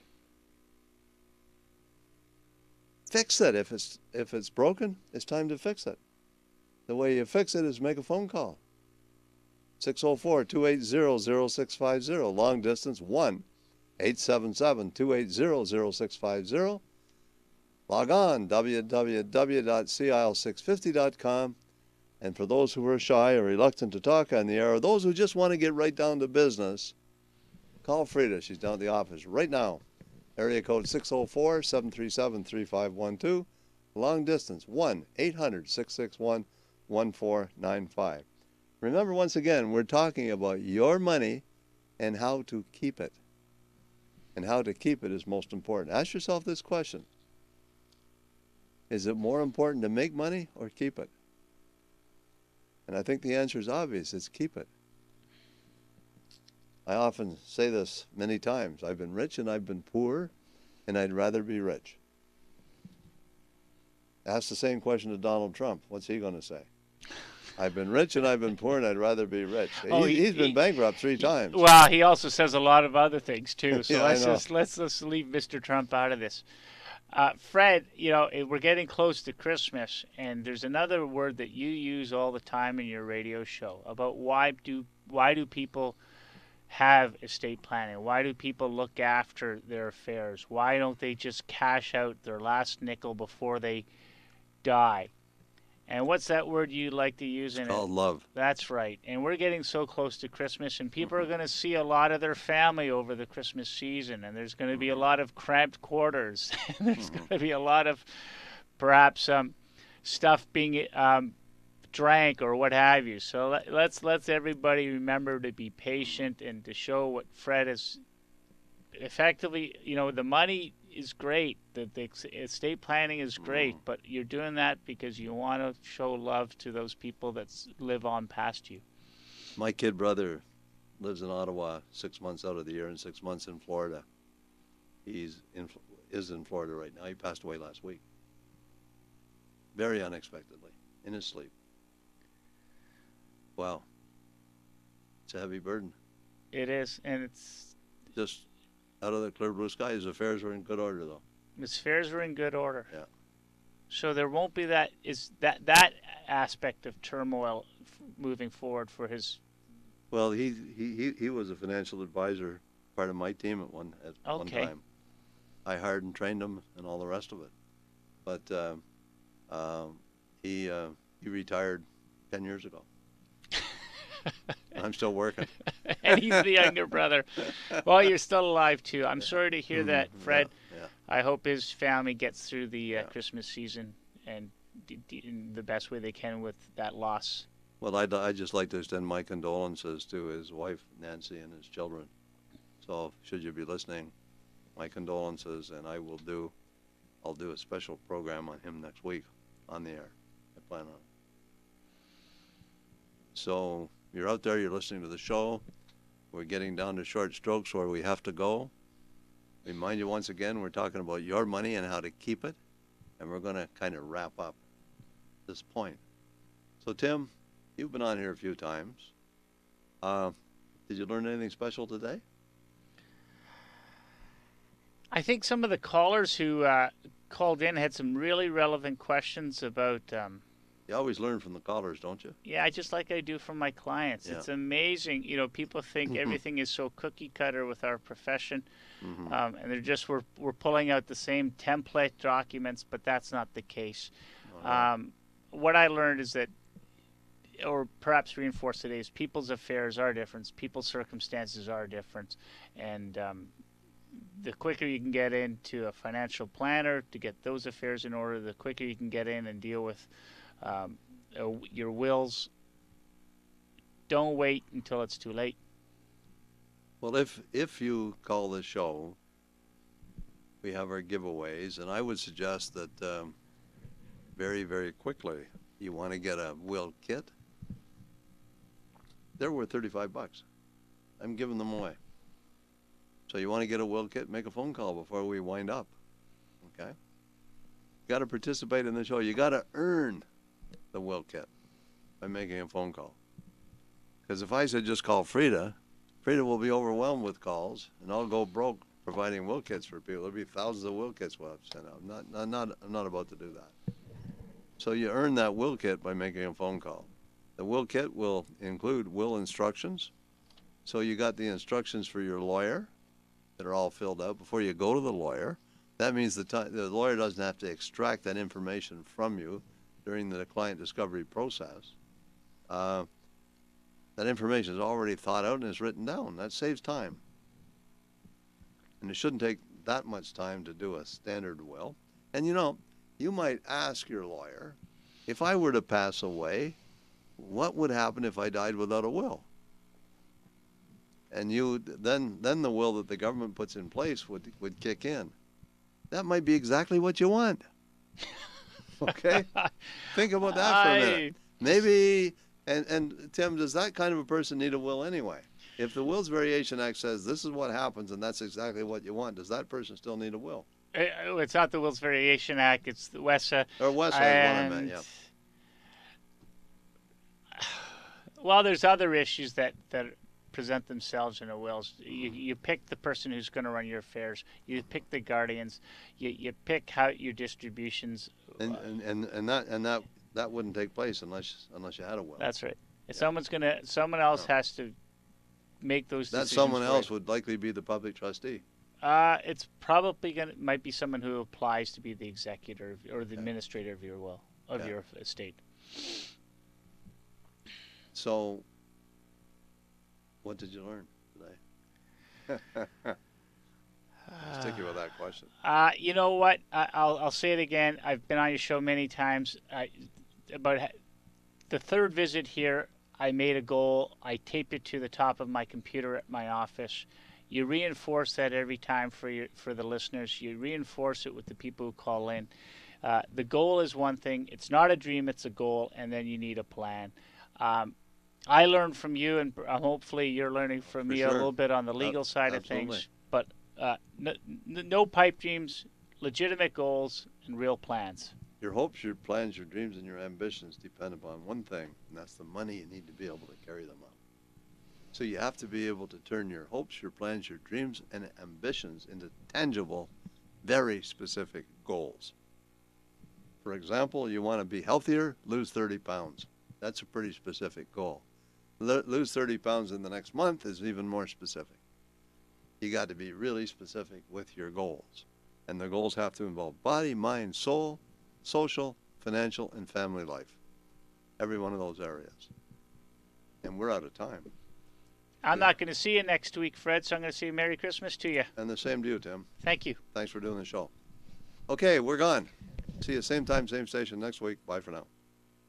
If you'd like Fred to review your portfolio, call his office right now at 604-737-3512. That's 604-737-3512.